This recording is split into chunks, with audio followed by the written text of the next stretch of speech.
me first really thank wholeheartedly the Estonian presidency for the excellent work and cooperation. Thank you very much. Mr. President, our report is a call of urgent action to join forces to stop child sexual abuse and protect children. The directive to combat child sexual abuse, online and offline, is a historic step forward. We provided a strong legal framework with stricter sanctions and common standards to prevent and prosecute crimes and protect victims. But implementation is far from satisfactory. Member States must do more, better and faster to ensure zero tolerance against child sexual abuse and exploitation. We are talking about so terrible crimes that police dealing with these cases take turns and need support. When shown on the deep web, the images, the chats of enjoyment among perpetrators, I just couldn't sleep at night. What about if it was your child, a missing child, an unaccompanied minor, any child? This concerns all children in Europe, an entire generation that lives on the net. And with our report, we modernize European policies.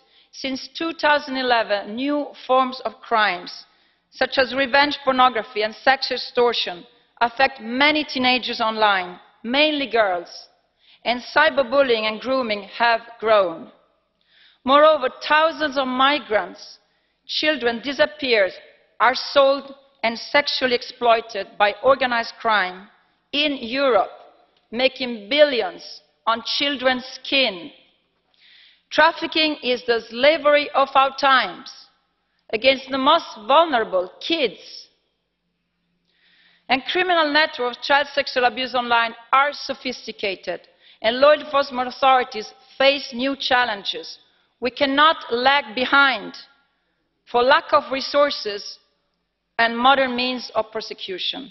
Therefore, we call on the Member States to give adequate resources to police, to child hotlines and helplines, to enforce the directive in a future-proof way, upgrading digital investigation tools to keep the pace with technology, remove illegal material at source, and blocking when it's not possible to remove, with faster procedures and safeguards.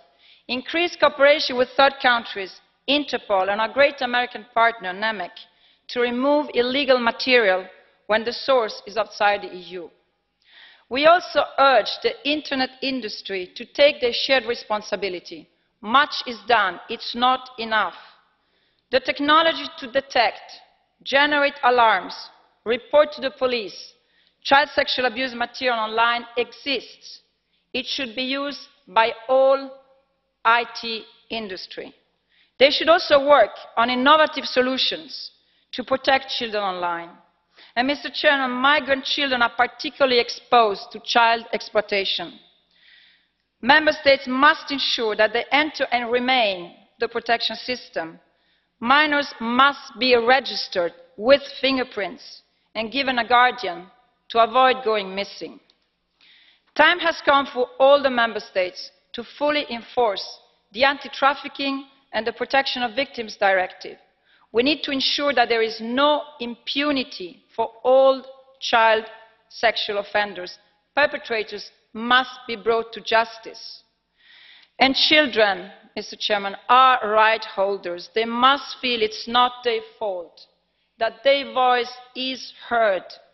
Civil society plays a key role, taking children by hand and assisting them in building trust. Children must be protected throughout the proceeding. Interrogation and trials must be child-friendly to avoid double victimization and victim blaming. And time has come to break the silence and shift the guilt from child victims to adult perpetrators. Mr. Chairman, colleagues, let's launch a Me Too-like movement for children, kids too.